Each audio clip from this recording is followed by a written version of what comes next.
Hillary Clinton, who Donald Trump excoriated for palling around with Goldman Sachs, for giving speeches in secret to Goldman Sachs, getting paid a lot of money to give speeches to Goldman Sachs. Does this not reek of the most kind of rank hypocrisy?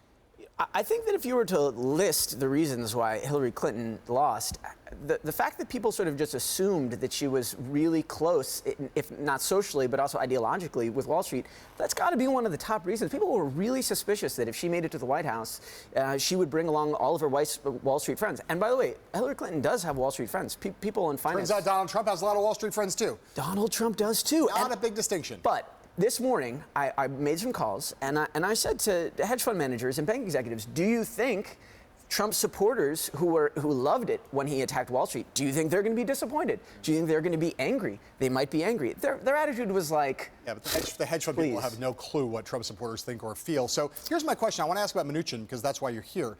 OneWest. Let's talk about the OneWest ownership I mentioned earlier in the show.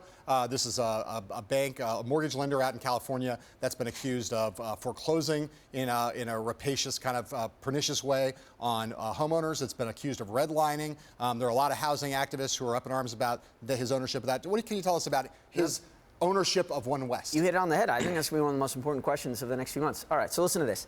Steven Mnuchin told Zach Miter and I that he was sitting in his office in New York in 2008, watching TV. I actually got this story confirmed by someone who was in the room with him at the time. It was summer of 2008. He's watching TV, the news, and he sees people lined up to pull their money out of a bank called IndyMac.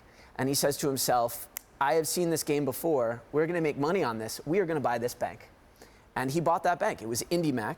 And IndyMac was, it was a failed bank. In fact, I think it was one of the biggest bank failures in like the history of the United States up until that point.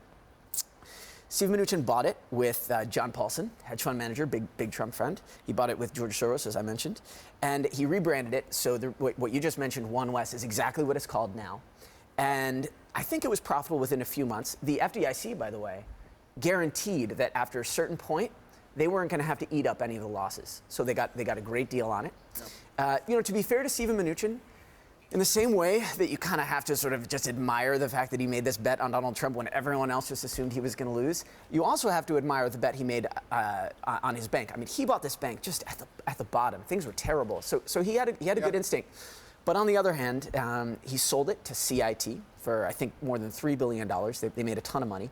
And there are nonprofits that say that OneWest really stands out for sort of awful foreclosure practices. There's a group, a nonprofit, that accused them of foreclosing, I think, on something like 36,000 homes. Somewhere, I'm pretty sure it's more than 30,000. And more importantly than that, yeah, they accuse them of basically not going into neighborhoods that are predominantly black and predominantly Latino. OneWest CIT denies that, but he's going to be facing some pretty serious questions, I think, over the next couple weeks.